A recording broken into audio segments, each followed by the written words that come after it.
Hello and Assalamualaikum. My name is Oman Hafizi Binorde and my student ID is 2020882592 and I'm from group A4AS120217. So my part is to present about introductions, which is the thermal physics is the combinations of the study of thermodynamics, the statistical mechanics, and kinetic theory of gases. It functions as to provide a general introductions to each of three core heat-related subjects. So mostly thermophysics is related with heat. So in thermophysics, we mostly learn about heat. Assalamualaikum warahmatullahi wabarakatuh. I am Muhammad Al-Akid bin Ma'aruf and my student ID is 2020600722 and I am from class A4AS120217. And today I am going to explain about thermal physics, latent heat, change of phase or phase transition. It occurs whenever a material is changed from one phase to another phase. For example, solid phase to liquid phase. It involves certain amount of energy. During the two-phase transition, heat flow continues, but the temperature of the mixture of two phases does not change. The heat required to change the phase of a given mass m is Q equals to mL. Latent heat. There are two types of latent heat. The first one is latent heat of fusion, which is heat energy absorbed when 1 kilogram of solid melts and released when a liquid solidifies. The second one is latent heat of vaporization. Heat, is, heat energy is absorbed when 1 kilogram of liquid boils and released when a gas condenses. Applications of specific latent heat in everyday life. Water has a large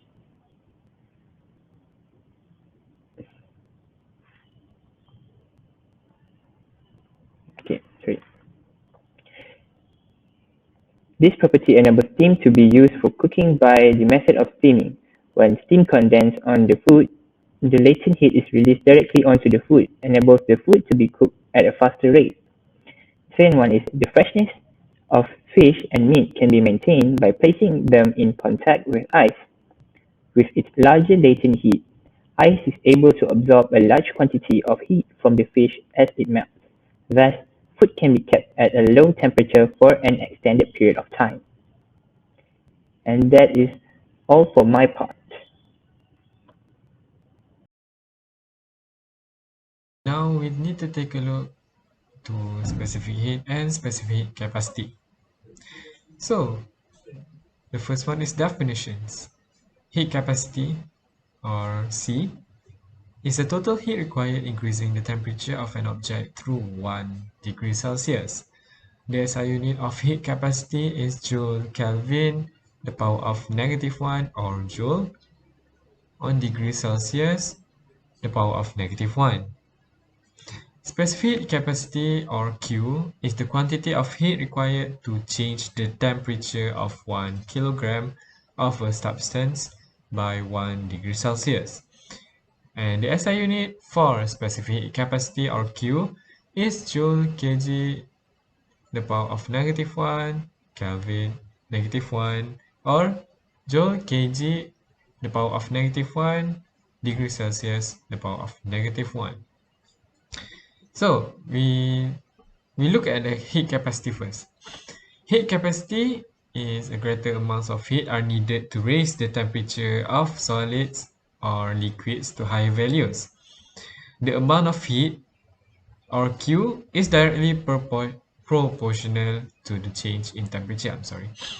So if we take a look on the right side of my slide, there is a formula of heat capacity, which is C equals to Q divided by delta temperature, delta theta. So we know that Q, or heat, is directly proportional to the change in temperature, which is delta theta. So the next one, we look at the specific capacity, or Q.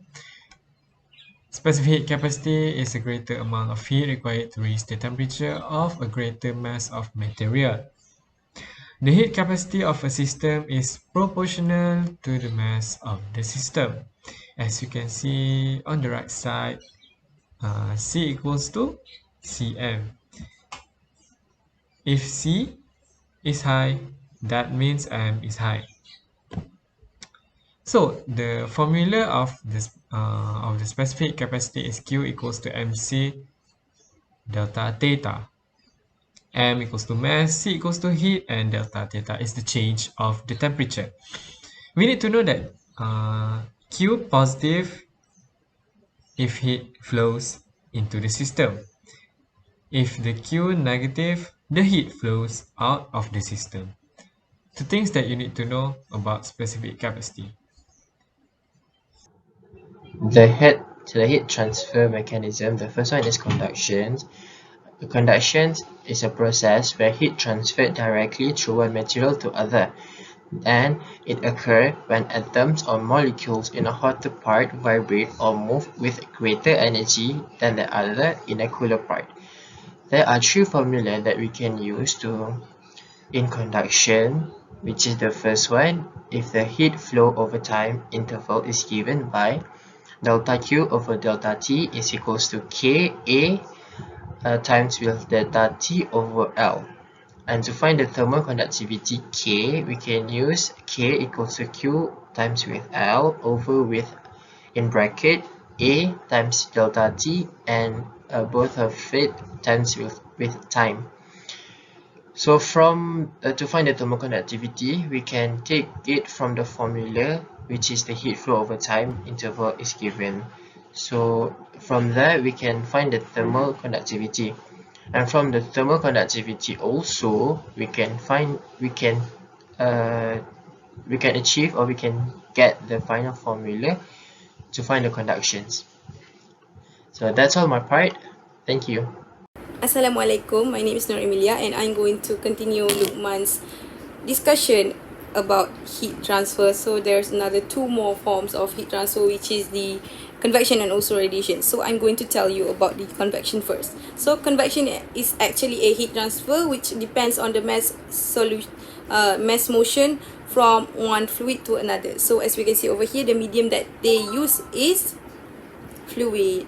So this particular convection can be classified into two, which they can be formed naturally and also forced. So how? When naturally, the circulation itself is due to the difference in density of the fluid from one region to another.